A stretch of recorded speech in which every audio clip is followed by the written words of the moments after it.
नमस्कार, मैं हूं मृत्युंजय कुमार झा और हमारा खास शो बाजार आज और कल में आपका स्वागत है। और इस खास शो में हम आपको बताते हैं आज का मार्केट का पूरा एक्शन, साथ ही कल का बाजार कैसा रहने वाला है और कल आपको कहां पर कमाई के मौके मिलने वाले हैं ये हम आपको बताते हैं। और साथ ही लंबे समय के लिए आपके लिए कहां पर निवेश का मौका होगा ये भी हमारे जानकार आपको बताते हैं।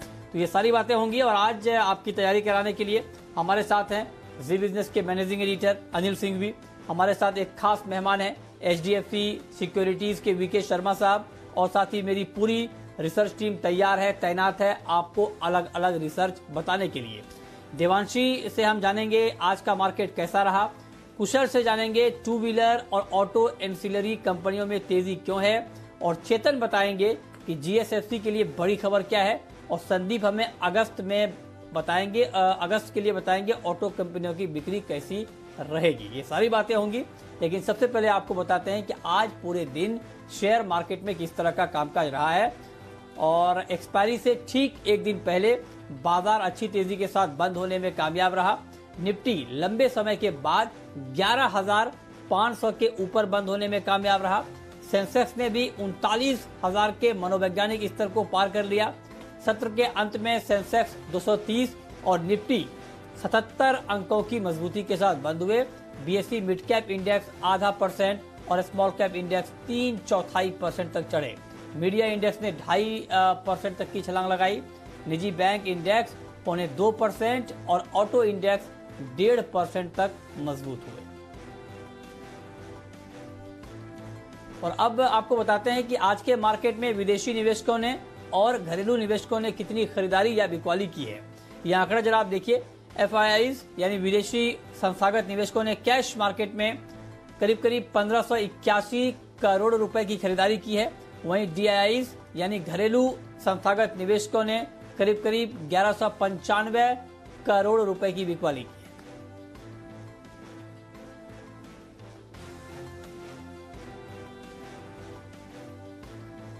और अब रुक करते हैं आज के बाजार पर एडिटर्स टेक का, और ये बताने के लिए जी बिजनेस के मैनेजिंग एडिटर अनिल सिंह भी हमारे साथ जुड़े हैं। अनिल जी, बहुत बहुत स्वागत है आपका। एक्सपायरी से ठीक एक दिन पहले बाजार में अच्छी तेजी हमने देखी। आज के सत्र को आप कुल मिलाकर किस तरह से देख रहे हैं? भारतीय बाजारों के लिए एक और बेहतरीन ट्रेडिंग सेशन आज देखने को मिला। मंथली एक्सपायरी है कल, और उससे पहले मजबूती के साथ भारतीय बाजारों ने की शुरुआत और उस मजबूती को दिन भर आगे बढ़ाते हुए नजर आए। हालांकि आज दुनिया भर के बाजारों से संकेत उतने दमदार थे नहीं। अमेरिकी बाजार उतार चढ़ाव के बीच हल्के लाल निशान में कल बंद हुए, और डाउ फ्यूचर्स भी पूरे दिन भर थोड़ी सुस्ती, थोड़ी कमजोरी के साथ ट्रेड कर रहे थे। लेकिन इस सबको भूल कर, नजरअंदाज कर भारतीय बाजारों ने मजबूती का रुझान बनाए रखा, ट्रेंड बरकरार रखा तेजी का, और न सिर्फ 11,500 के पार निकले, 11,525 का कल का हाई भी पार किया, और उसके बाद 11,550 पर जाकर निफ्टी बंद हुआ, जो 23 मार्च के बाद का अब तक का हाईएस्ट लेवल है निफ्टी पर, इंट्राडे के लिहाज से भी और क्लोजिंग के लिहाज से भी। जहां तक बैंक निफ्टी का सवाल है, बैंक निफ्टी ने भी आज पीछे मुड़कर नहीं देखा। 23,000 के लेवल को दिन भर होल्ड किया और धीमे धीमे स्पेशली सेकंड हाफ में मजबूती बनाते हुए 23,425-450 के आसपास पहुंचता हुआ नजर आया, और 23,500 के अहम लेवल के बेहद करीब पहुंचा। तो अच्छी खासी क्लोजिंग, अच्छी खासी मजबूती, और सबसे बढ़िया बात आज के सेशन में ये रही, पूरे दिन भर जो कुछ भी तेजी बनी धीमे धीमे स्क्रीन पर बनती हुई दिखी, यानी कि सबको तेजी में भाग लेने का मौका मिला, खरीदारी और बिकवाली दोनों ही तरफ। तो एक बेहतरीन तेजी का सेशन रहा, जहां न सिर्फ दिग्गजों ने भाग लिया बल्कि मिड कैप स्मॉल कैप शेयरों में भी पूरा पार्टिसिपेशन, वॉल्यूम्स जबरदस्त, और एक्सपायरी के पहले की शॉर्ट कवरिंग बाजार में जोश बढ़ती हुई नजर आई। और अब आपको ये बताते हैं कि मार्केट में जो आज जोश दिखा, इसमें कौन कौन से ऐसे सेक्टर रहे जहां पर बड़ा एक्शन दिखा, और उसके पीछे वजह क्या रही। और ये डिटेल में बताने के लिए, समझाने के लिए देवांशी हमारे साथ मौजूद हैं। देवांशी, बताइए। बाजार में आज शानदार तेजी आती हुई दिखी थी। 11,500 के लेवल्स के ऊपर निफ्टी में कारोबार होता हुआ दिखा और देखिए आप कई सेक्टर्स थे जहां पे आज अच्छी खरीदारी आती हुई दिखी। सबसे पहले निफ्टी की अगर हम बात करें तो इसमें Tata Motors, Hero MotoCorp, IndusInd Bank, Zee Entertainment, Reliance Industries, ये कुछ स्टॉक्स थे जो टॉप गेनर्स की सूची में शामिल होते हुए दिखे। वायदा बाजार में भी आप देखिए आज के दिन फाइनेंशियल्स या एनबीएफसीज, बैंक्स, मीडिया स्टॉक्स, ये सारे स्टॉक्स थे जहां पे आज अच्छी तेजी आती हुई दिखी। सबसे पहले आप देखिए एल&टी फाइनेंस, यहाँ पे अच्छे गेन से। इंडिया बुल्स हाउसिंग फाइनेंस में अच्छी तेजी आती हुई दिखी। श्रीराम ट्रांसपोर्ट, टाटा पावर, ये कुछ स्टॉक्स थे जहां पे पोजीशंस थोड़ी सी कटती हुई दिखी, लेकिन आज गेन्स अच्छे आते हुए दिखे।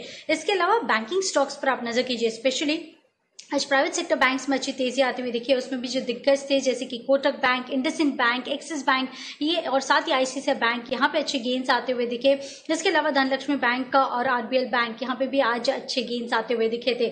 टू व्हीलर स्टॉक्स जो एफएम की तरफ से स्टेटमेंट आते हुए दिखे कि जीएसटी काउंसिल को प्रस्ताव देंगे कि इनकी जो जीएसटी दरें हैं उसको थोड़ी सी कम करें, क्योंकि ये लग्जरी आइटम नहीं है। इसके चलते हमने देखा आज two wheeler stocks, auto ancillary में आज अच्छी तेजी आती हुई दिखी है। Hero MotoCorp, TVS Motors, Bajaj auto, Eicher motor, ये सारे स्टॉक्स में आज अच्छे गेन्स आते हुए दिखे हैं। इसके अलावा एफएमसीजी स्टॉक्स आज लाल निशान के साथ ट्रेड करते हुए देखे।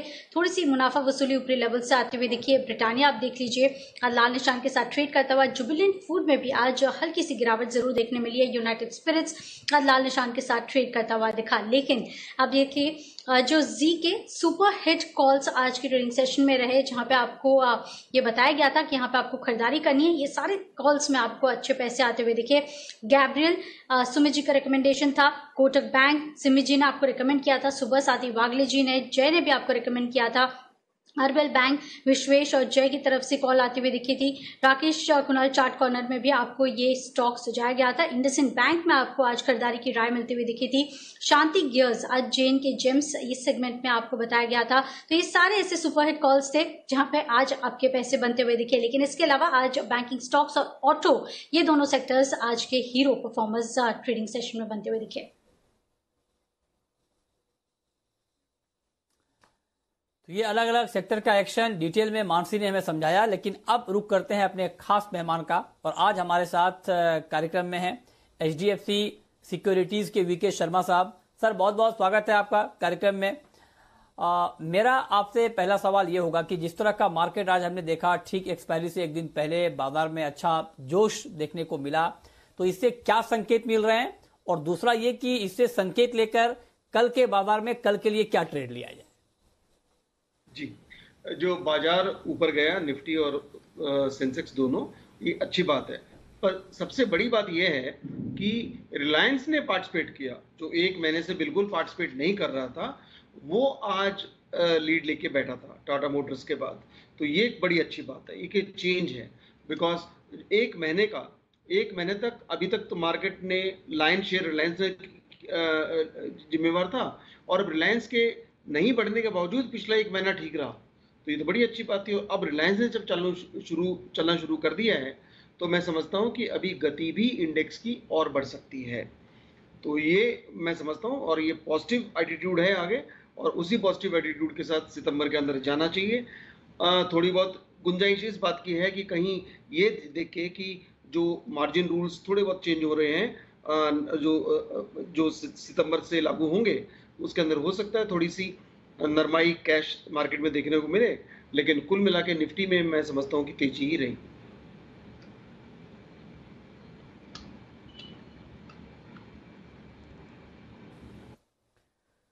ओके, तो ये मार्केट पर आपका नजरिया है। सर ऐसे में अगर कोई पोजिशनल ट्रेड लेना चाहे तब कहां पर नजर रखनी चाहिए? अच्छा, एक दिन का तो स्टॉक मैंने बताया नहीं, तो सीधा एक दिन को छोड़ते हैं, मैं सीधा पोजिशनल की बात करता हूं। पोजिशनल की ट्रेड के अंदर अगर किसी को लेना हो, तो मैं समझता हूं कि एस्ट्राजेनेका जो आज चला था, करीब 2 महीने का एक कंजेशन था उसके अंदर, उसको पार करके चला है। थोड़ी बहुत वैक्सीन की खबर और अन्य चीजों की वजह से, पर ये स्टॉक चला। अब मैं समझता हूं कि ये इसका जो ऑल टाइम हाई है 3666, वो कोई बहुत दूर तो है नहीं, वो विद इन रेंज आ जाएगा। तो मेरी ये सलाह कि 3534 रुपए में, 3534 रुपए पे आप खरीदें, और इसका 3357 का स्टॉप लॉस रखें, और टारगेट आपका रहेगा 3852। जो एक नया हाई होगा। मैं समझता हूं कि ये स्टॉक वॉल्यूम थोड़े इसमें नॉर्मली कम होते हैं और ये बड़ा स्टॉक है, तो आम निवेशक जरा ध्यान से रखें और स्टॉप लॉस लगातार उसको रखिए और उसको ट्रेलिंग बना दीजिए, जिससे कि आप बेहतरीन रिटर्न कमा सकें। ठीक बात है। तो सर लगे हाथ इंट्राडे भी फिर आप बता दें कि इंट्राडे में कहां पर ट्रेड लिया जाए, कल एक्सपायरी का दिन भी है। जी जी जी जी। तो आमतौर पर मैं चाहता हूं कि बैंक नहीं आए, लेकिन बैंक का जिक्र हो गया है। ये थर्सडे को बैंक नहीं लेता हूं नॉर्मली, पर एक्सिस बैंक ये इतने अच्छे वॉल्यूम के साथ बंद हुआ और 100 डे मूविंग एवरेज के ऊपर भी बंद हुआ, तो 463 रुपए पे लिया जा सकता है। 10 रुपए के नीचे स्टॉप लॉस 453 का और 480 का लेवल आप देख सकते हैं। स्टॉप लॉस को ट्रेलिंग रखें।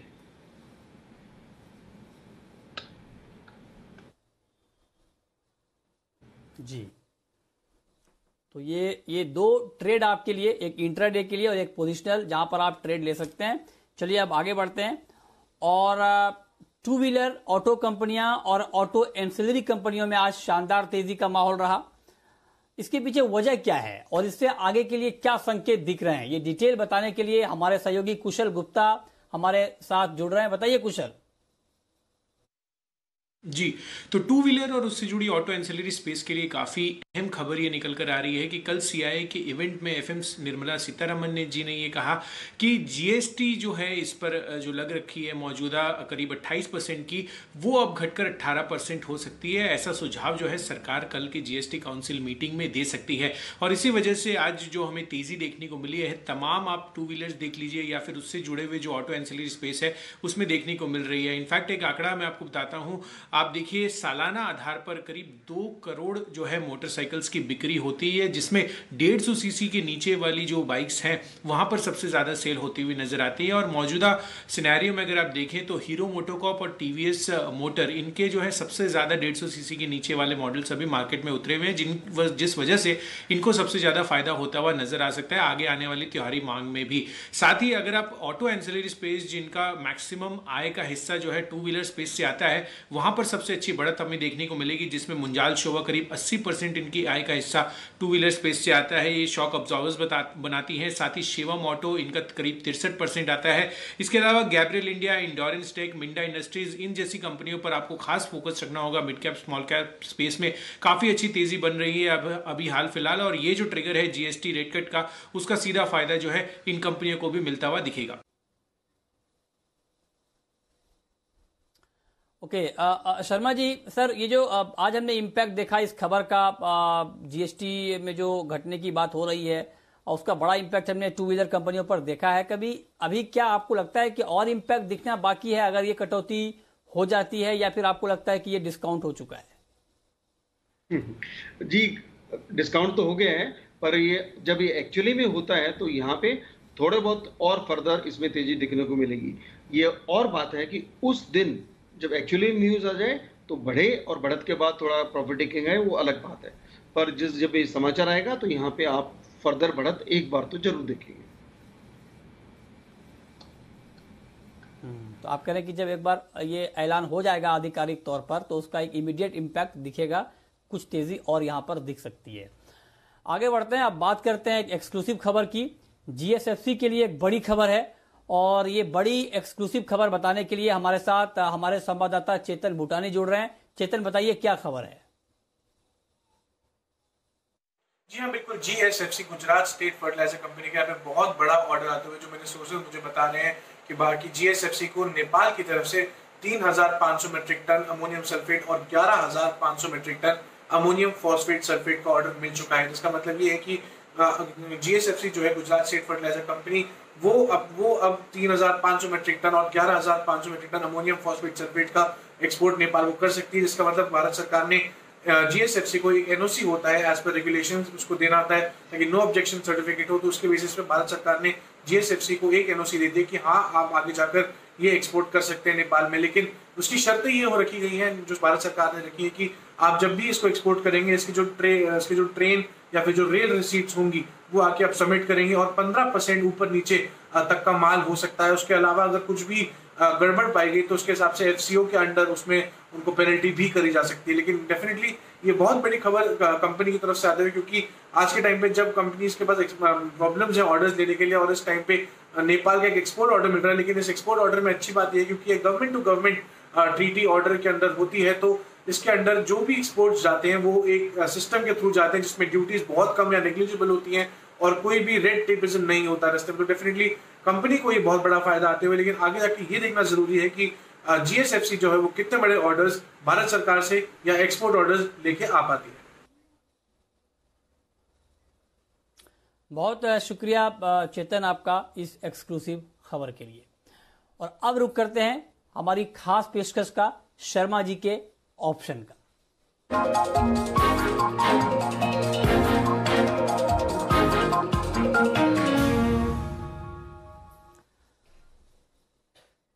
और हमारे साथ शर्मा जी बने हुए हैं। सर, कल एक्सपायरी का दिन भी है, तो ऑप्शन में कहां पर ट्रेड लिया जाए कल? जी, अपोलो टायर एक छोटा ट्रेड लिया जा सकता है। 135 रुपए का कॉल 6 रुपए पे ले सकते हैं। 4.5 रुपए का आप इसमें स्टॉप लॉस रखें और टारगेट रहेगा 8.5 रुपए का। ये जो ऑप्शंस हैं ये सितंबर महीने के हैं। और रिलायंस के अंदर हम क्या करेंगे, दूसरा स्टॉक जो है कि 2140 की कॉल लेंगे 90 रुपए पे, उसका स्टॉप लॉस रखेंगे 75 रुपए और टारगेट रहेगा करीब 115। रिलायंस ने एक पहल की है, तो अगर इसमें फॉलो बाइंग आती है तो काफी अच्छा होगा। अब वक्त है ये जानने का कि कल के बाजार में आपकी स्ट्रेटेजी क्या होनी चाहिए, और ये बताने के लिए हमारे मैनेजिंग एडिटर अंजिल सिंह भी हमारे साथ बने हुए हैं। सर, कल वायदा कारोबार की मंथली एक्सपायरी है, ऐसे में निफ्टी और निफ्टी बैंक के लिए अहम लेवल्स क्या होंगे और क्या रणनीति कल के लिए बनानी चाहिए? जहां तक कल की एक्सपायरी का सवाल है, 11,400 11,450 अब निफ्टी पर मजबूत सपोर्ट के तौर पर सामने आता हुआ दिख रहा है। इनफैक्ट 11,500 भी टूटना मुश्किल नजर आता है जिस तरह की पोजीशंस बनी है। और सबसे बड़ी बात यह कि कॉल राइटर्स ट्रैप होते हुए दिख रहे हैं, फंस गए हैं और शॉर्ट कवरिंग बाजार को सहारा देती हुई दिखेगी। तो अगर ग्लोबल मार्केट से किसी तरह का कोई बड़ा झटका ना लगे तो भारतीय बाजार दमदार शुरुआत भी करेंगे और 11,625 और 11,675 इस 50 पॉइंट की रेंज में कहीं न कहीं जाने की कोशिश निफ्टी की होगी। और अगर झटका लग गया, मान लीजिए ग्लोबल मार्केट्स कमजोर हो गए, तो 11,400 11,450 की रेंज में अगर बाजार आए, निफ्टी आई, तो वहां पर दमदार खरीदारी निचले स्तरों पर भी होती हुई दिखेगी। तो नीचे 11,400 11,450 और ऊपर 11,625 से 11,675 तक की रेंज निफ्टी के लिए बन सकती है। एक्सपायरी का दिन है, बड़े मुंह की संभावना से इनकार नहीं कर सकते। और अगर ग्लोबल मार्केट जो थोड़ी भी तेजी दिखा गए, तब तो आप समझ लिए 11,600 कल पार होता पक्का निश्चित नजर आ रहा है। जहां तक बैंक निफ्टी का सवाल है, बड़े अहम लेवल के करीब पहुंचे, वो है 23,500 23,525 का। अगर गैप से इसके साथ खुल गए तो फिर बैंक निफ्टी भी 24,000 की तरफ बढ़ने की तैयारी में, और अगर नहीं खुले तो फिर 23,000 23,200 ये वो रेंज है जहां पर बैंक निफ्टी में और खरीदारी आपको आती हुई दिखेगी। तो धीमे धीमे बैंक निफ्टी की रेंज ऊपर की तरफ शिफ्ट होती हुई दिख रही है और शॉर्ट्स यहां पर भी दमदार हैं। तो हल्की सी भी बिकवाली आई तो 23,000 के आसपास बैंक निफ्टी में खरीदारी के मौके बनते हुए दिखेंगे। 23,200 तक भी अगर आता है तब भी लोग खरीदने के लिए तैयार बैठे हैं। मिड कैप और स्मॉल कैप शेयरों में एक्शन भरपूर बना रहेगा। तो कल एक और अच्छे ट्रेडिंग सेशन के लिए तैयार हो जाइए। बस एक ही चीज चाहिए कि ग्लोबल मार्केट्स बहुत खराब ना हो, हल्की फुल्की कमजोरी जैसे कि आज हुई चल जाएगी, लेकिन बड़ी कमजोरी हुई तो कमजोर शुरुआत के बाद बढ़ेंगे और मजबूती रही तो तुरंत गैप से बढ़कर और आगे बढ़ेंगे। बढ़ना निश्चित है। देखते हैं कल एक्सपायरी के दिन एक तरफा तेजी का मुंह होता है या फिर थोड़ा उतार चढ़ाव ऊपरी स्तरों से, ये देखना इंटरेस्टिंग रहेगा। लेकिन ट्रेंड मजबूत है, एफआईज की खरीदारी है, चार्ट्स पर बाजार टेक्निकली काफी स्ट्रांग हो गए हैं और ग्लोबल मार्केट्स मजबूत है, रैली में चौतरफा पार्टिसिपेशन है। तो इस तरह के बाजार से किसी को कोई शिकायत हो नहीं सकती। और अच्छी बात यह भी कि पूरी तेजी स्क्रीन पर बनती हुई दिख रही है और डे हाई पर जाकर बाजार बंद होते हुए दिख रहे हैं। तो इसे कह सकते हैं कि ड्रीम रन बाजार में चल रहा है जो आपके लिए आगे बढ़ता हुआ नजर आएगा। बहुत शुक्रिया सर आपका कल के लिए ये स्ट्रेटेजी बताने के लिए। अब शर्मा जी, सर मैं आपसे जानना चाहता हूं कि लंबे समय के जो निवेशक हैं, जो रोज के बाजार को ट्रैक नहीं करते हैं, नहीं देखते हैं और लंबे समय के लिए मार्केट में निवेश करना चाहते हैं, पैसा लगाना चाहते हैं, उनको इस बाजार में कहां पर पैसा अभी इस हालात में लगाना चाहिए? जी, मैं समझता हूं कि एक ऐसा स्टॉक है आईटी क्षेत्र के अंदर जहां पे थोड़ा गेन तय है, ऑलरेडी हो चुका है, ऐसा आएगा। उस कंपनी का नाम है मैजेस्को। इसकी जो अमेरिका की जो इसकी सब्सिडरी है वो बिक चुकी है, और मतलब उसका और अगर फर्दर कोई दूसरा बिड करे तो अलग बात है, और ज़्यादा बिके। पर अभी जो अमाउंट है वो कुल मिलाकर टैक्सेस के बाद यहाँ पे पेरेंट को मिलेगा 3,141 करोड़। अब ये आप ये देखिए कि इसका जो मार्केट कैप है कंपनी का वो अभी सिर्फ 2,205 करोड़ का है। तो यहाँ पे जो अभी 774 रुपए पे ये स्टॉक कोट करता है, मेरा मानना है कि ये जो प्रोसेस है डिविडेंड वगैरह का, हो सकता है मार्च तक पूरा हो जाए। इसमें आगे पीछे जरूर हो सकता है, वो कोई गांठ बांध के नहीं है कि 6 महीने में पूरा होगा, साल भर भी लेके चले, पर अंदाजन अप्रैल या अगली अप्रैल तक पूरा हो जाना चाहिए। और तो यहाँ पे अगर ऐसा होता है तो मेरा मानना है कि करीब 30 से 35% रिटर्न्स संभव हैं इन्वेस्टर्स के लिए। तो एक आईटी क्षेत्र की कंपनी है और इसके अंदर आप निवेश कर सकते हैं। जी, तो ये लंबे समय का निवेश आपके लिए। लेकिन अब आपको चलते चलते बताते हैं कल के कारोबार के लिए ऑप्शन का एक और ट्रेड।